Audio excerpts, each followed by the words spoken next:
Como a Bárbara já falou, hoje eu trabalho, sou diretor de sustentabilidade da Pedra Verde. A Pedra Verde foi aberta com um único objetivo, que era fazer gestão de resíduos da construção civil. Esse é o primeiro empreendimento que é aqui em São Paulo, na Zona Sul, mas existe a previsão da empresa de criar outros, não só na cidade, mas também em outros locais. Então eu vou falar um pouco sobre o Projeto Aracati, que é esse empreendimento que nós temos agora, às margens da Guarapiranga, aqui na Zona Sul de São Paulo. Trata-se de um grande terreno, que é de propriedade da Irmãos Gomes Terraplenagem, que é a proprietária da área. A Pedra Verde é responsável por proceder com o licenciamento dessas atividades, com a administração e gerenciamento de tudo que ocorre no empreendimento. E a gente conta com o apoio da EFA Resíduos Sólidos, que é uma associação de caçambeiros e caminhoneiros que é presente ali na Zona Sul.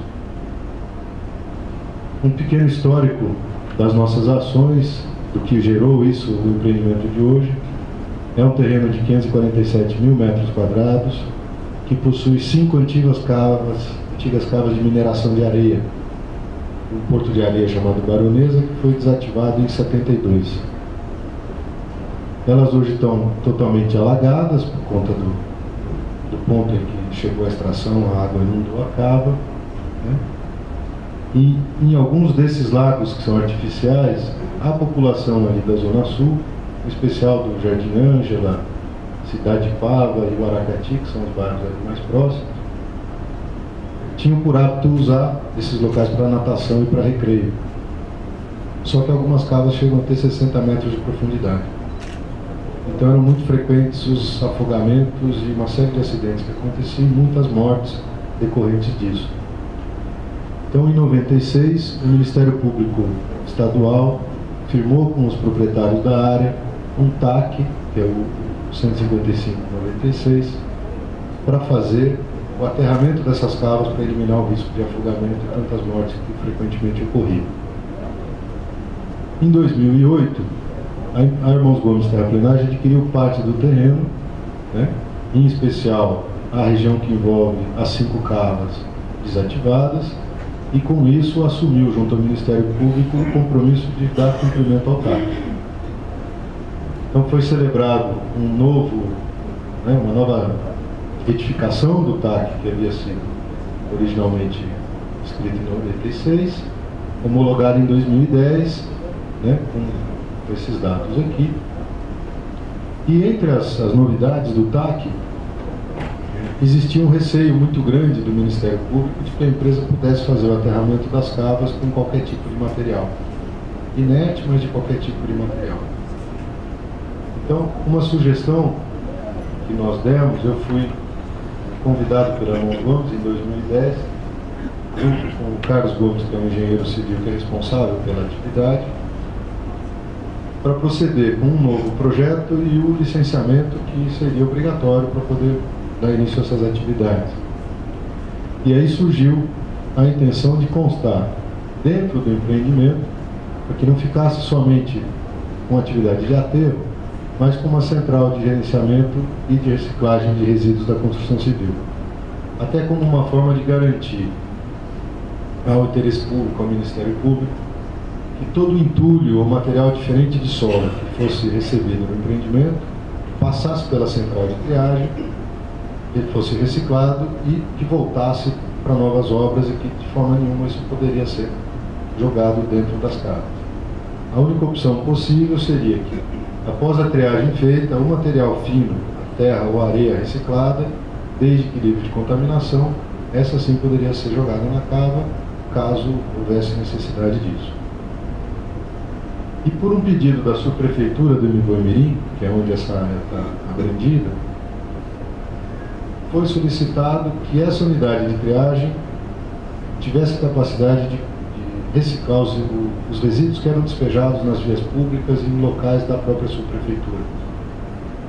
Não sei se todos sabem, mas a região sul é talvez, junto ou paralelo à região leste, o lugar que tem o maior número de descarte irregular de entulho na cidade.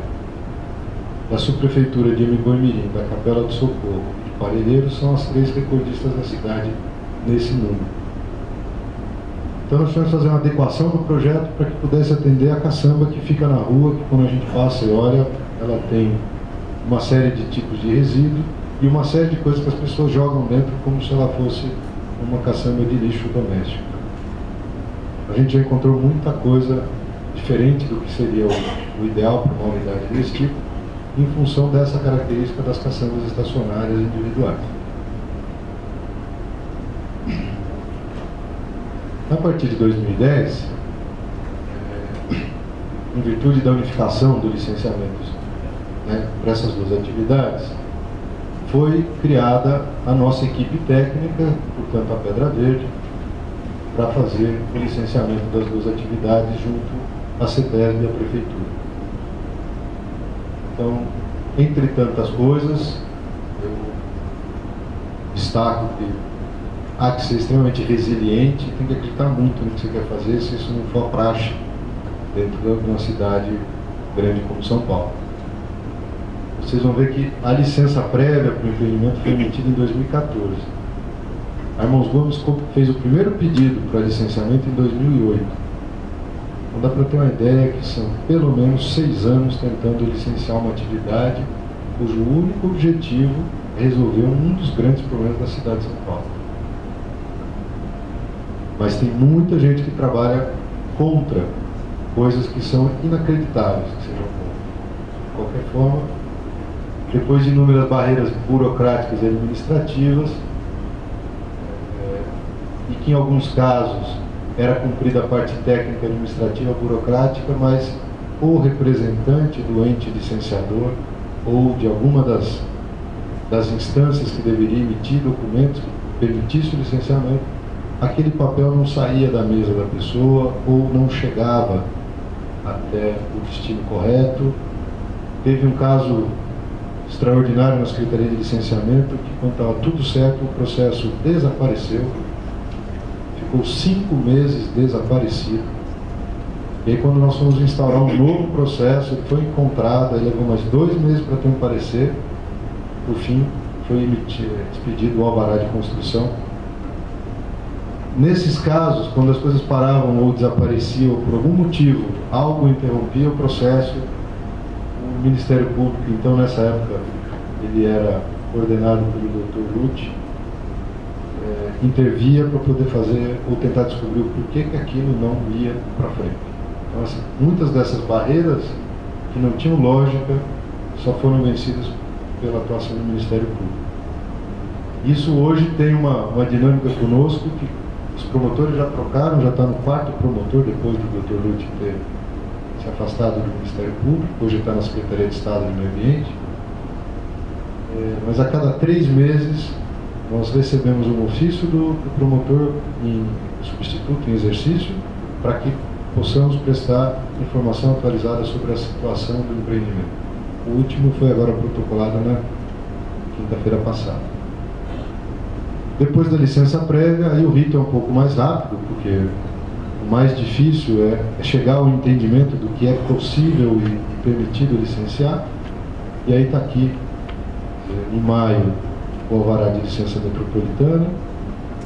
Lá nós estamos localizados numa área de proteção de mananciais, ao lado da represa de Guarapiranga. Em junho, a licença de instalação, que nos permitiu começar a obra. No mesmo junho, para poder fazer o alvará de execução de edificação nova da Prefeitura.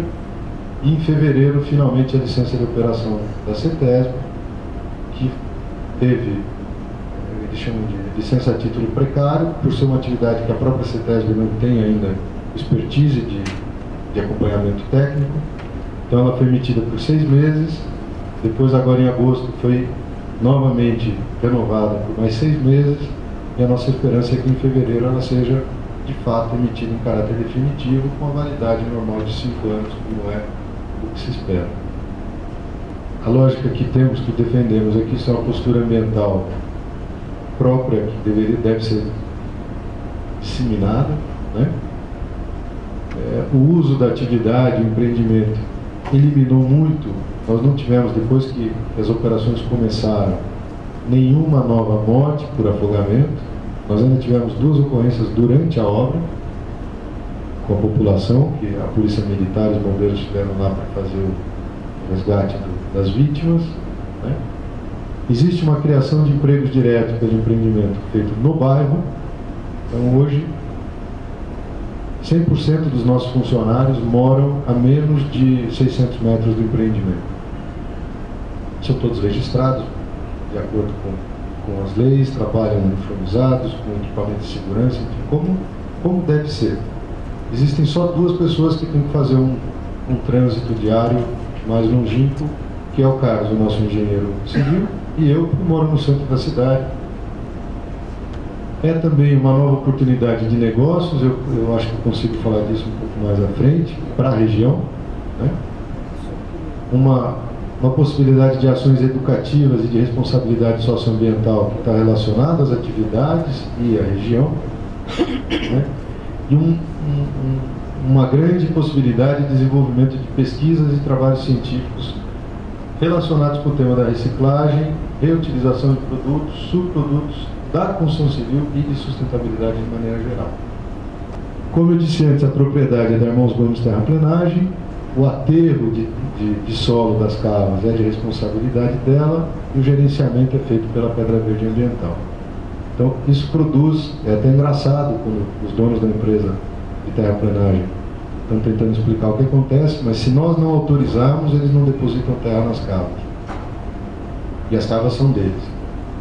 Mas quem responde para a CETESB somos nós. Então, isso o Carlos, que é o nosso engenheiro, ele precisa autorizar ou aprovar o laudo da terra, que prova que ela está dentro dos padrões da CETESB, e aí sim pode ser levado para lá.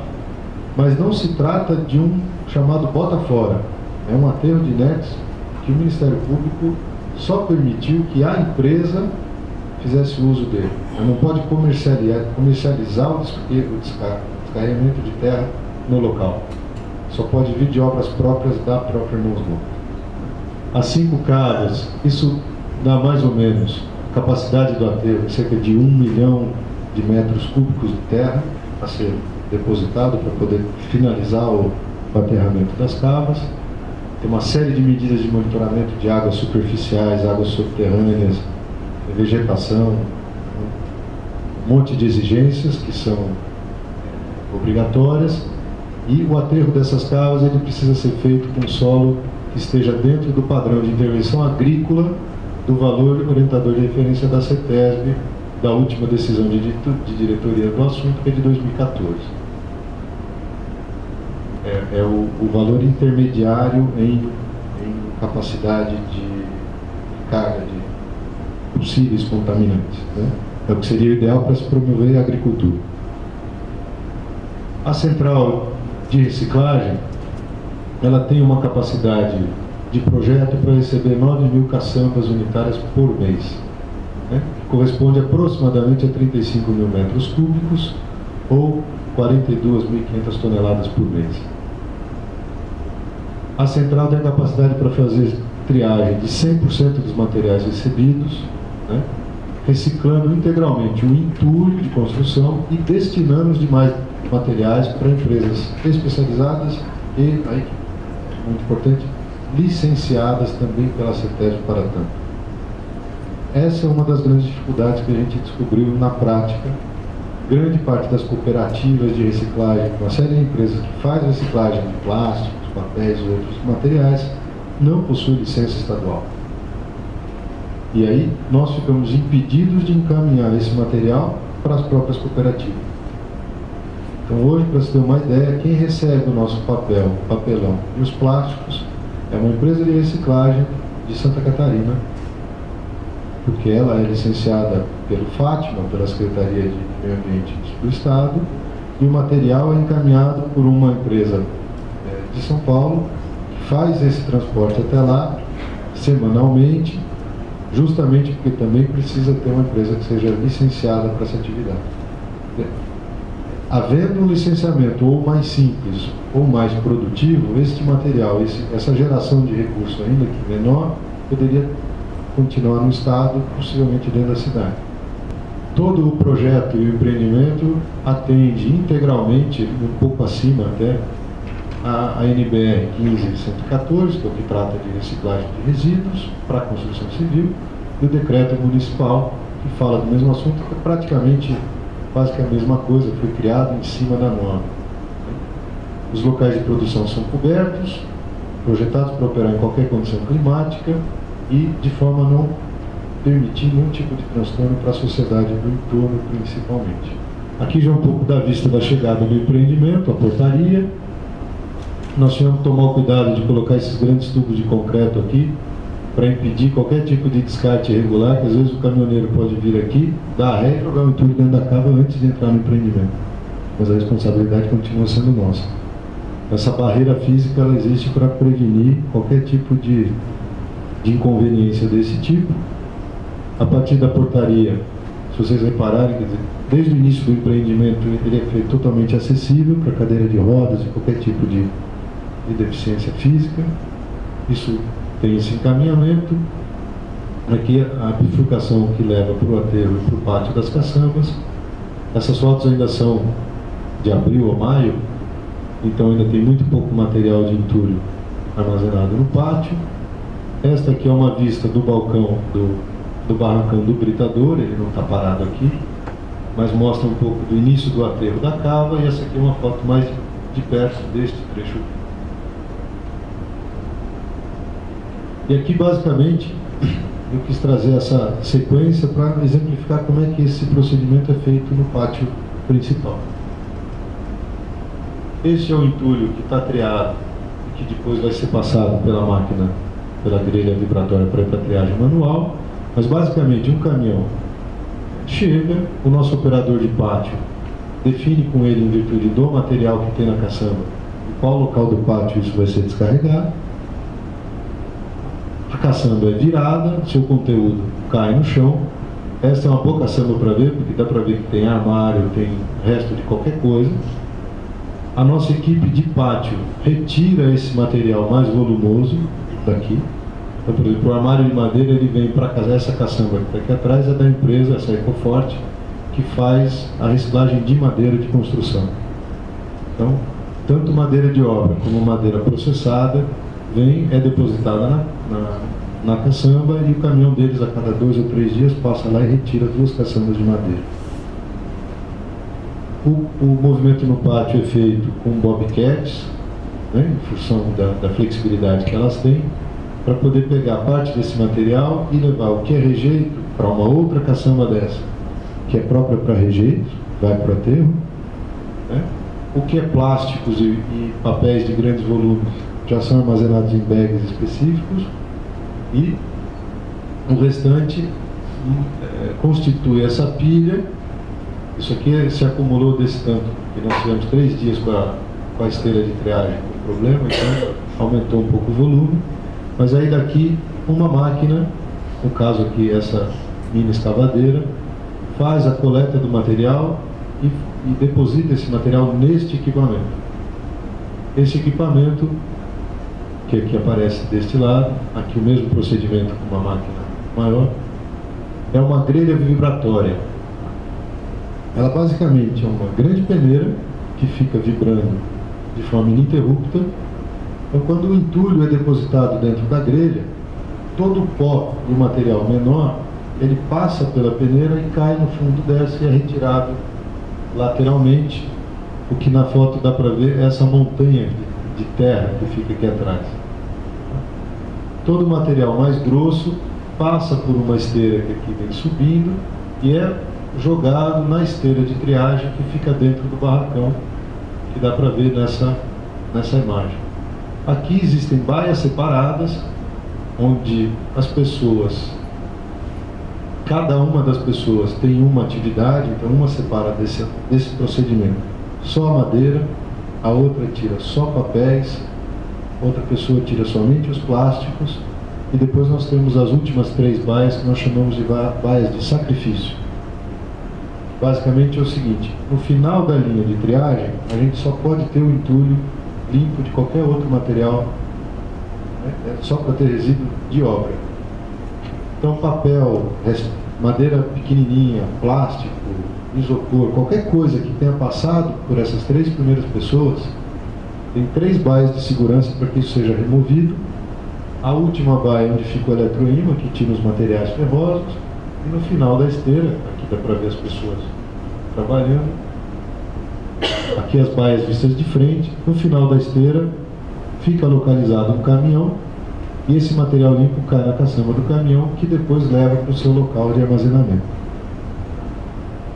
Hoje, nós estamos estudando a possibilidade de, ao invés de ter o caminhão aqui e de ter esse depósito de terra do material particulado fino que fica aqui lateralmente à grelha, é de já conseguir fazer o transporte disso por correias para os lugares de armazenagem definitivos. Isso evitaria a necessidade de um caminhão fazendo esse transporte interno, minimiza a emissão de gás poluente e diminui o consumo de óleo diesel, que é bastante alto no empreendimento em função dessas particularidades. Aqui é uma vista daquele outro pátio com o barracão do britador lá atrás, onde está armazenada, tem uma boa sorte de entulhos mais nobres, né? Basicamente, esse primeiro material, que é o que a gente tem mais devolvido para a obra, é este entulho misto, limpo. Dá para ver que ele é uma coisa completamente misturada, sem material de contaminação, e que está sendo muito absorvido pelas construtoras para fazer pista de passagem para caminhão, para poder fazer escavação. Então, nessa época de chuva principalmente, no momento da escavação, que forma um grande buraco, aquilo, ou em virtude de lençol freático, ou por excesso de água, acaba virando uma lama muito fina, e que isso a concha das escavadeiras não consegue nem pegar nem colocar no caminhão, porque ela passa pela caçamba. Então, este material depositado permite que essas máquinas acessem os locais mais baixos da escavação, onde o material pode ser mais sólido, e depois esse material é também removido junto com a lama, ele agrega muito dessa água que está disponível, e ele é retirado da obra, fazendo com que a obra fique escavada no nível que está em projeto, e todo o material existente ou que foi adicionado acaba voltando para a gente, para ser tratado no empreendimento. Aqui é um exemplo, por exemplo, de uma demolição de pisos, que é uma grande laje de concreto, que isso aqui depois vai ser britado, para daí sim ser classificado nas granulometrias que a norma define. No nosso caso menos, mas em alguns momentos, alguma escavação de obra acaba encontrando muita rocha no subsolo, então o desmonte de rocha também, quando no canteiro de obras eles não têm local para fazer a trituração desse material, é encaminhado para a gente, para que depois a gente triture e transforme isso em rachão e brita, para devolver para a obra. Aqui a gente tem um pequeno trecho de armazenamento desta pedra triturada, né? E aqui o outro pátio onde se armazena esse material mais fino e terra, porque dentro das caçambas, envolto no material, chega muita terra, e quando essa terra consegue ser separada de antemão, nós fazemos um acúmulo de terra para depois ser peneirado, ter um laudo específico dessa mistura, e aí saber que tipo de procedimento nós podemos ter em relação à terra. Ou de se depositar na cava, ou eventualmente fazer uso disso para outros fins. Com esse material que está sendo removido da grelha, e com um resíduo de gesso que a gente recebe, nós estamos desenvolvendo uma linha de produtos sustentáveis. Entre eles, nós temos já em desenvolvimento uma argamassa. Esse é o de solo cimento, o branco é o de gesso, e o mais triturado, que tem uma textura mais, é o bloco ecológico feito de resto de entulho. Esse que está passando aqui é o de solo cimento, que é um tijolo ecológico comum, que é feito no mundo todo com a mesma fórmula, através de terra no solo, misturado com areia numa porcentagem correta, e um agregado de cimento para poder dar liga. Nós estamos fazendo produtos similares, mas com resíduo de entulho e com resíduo de gesso. Ao mesmo tempo, tem uma linha de desenvolvimento de argamassas e revestimento para fachada, feita também sempre com... Todos esses produtos são feitos com produtos de base água, para não ter nenhum tipo de solvente químico. A lógica da empresa é uma construção feita com esse material, no dia que ela for reformada ou demolida, que ela volte para nós e o processo possa ser retroalimentado. Então ele tem que ser um círculo virtuoso onde todos os materiais possam ser infinitamente reciclados. Essa é a lógica da Pedra Verde.